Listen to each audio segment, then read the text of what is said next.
12 एप्रिलला मी पॉलिटीचं सुरुवात केली पॉलिटीपासून. त्यानंतर हिस्ट्री, इंग्लिश, त्यानंतर मग मॅथला मी जास्त टाईम दिला आणि 5 तास अभ्यास केला त्या दिवशी मॅथला मी. सो मॅथमध्ये एकदा रिदम आल्यानंतर मग मी थोडंसं मग मॅथच करावं म्हटलं. पूर्ण दिवसभर मॅथ केलं आणि त्यानंतर 13 तारखेला मी इंग्लिशचा जास्त स्टडी केला आहे.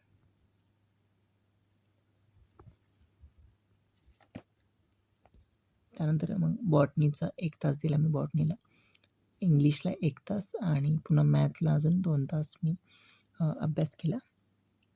त्यानंतर पुन्हा इंग्लिशला थोडा टाईम दिला. त्यानंतर 14 तारखेला पॉलिटीपासून सुरुवात केली. मूलभूत अधिकार हा टॉपिक राहिला होता माझा, तर तो मी केला. फंडामेंटल राईट्स 2-2.5 तास त्यासाठी लागले. त्यानंतर इंग्लिश थोडं, त्यानंतर इतिहास थोडंसं रिव्हिजन केलं आणि पुन्हा इंग्लिशचा थोडं केलं.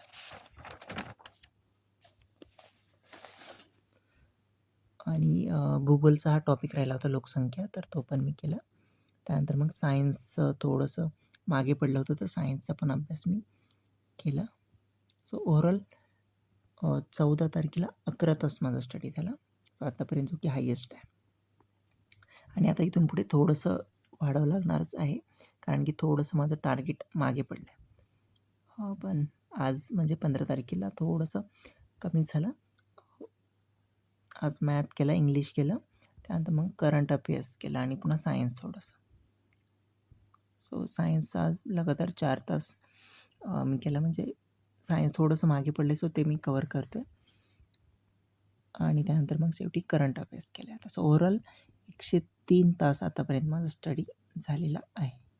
सो म्हणजे माझं 25% टार्गेट कंप्लीट होऊन गेलं आहे.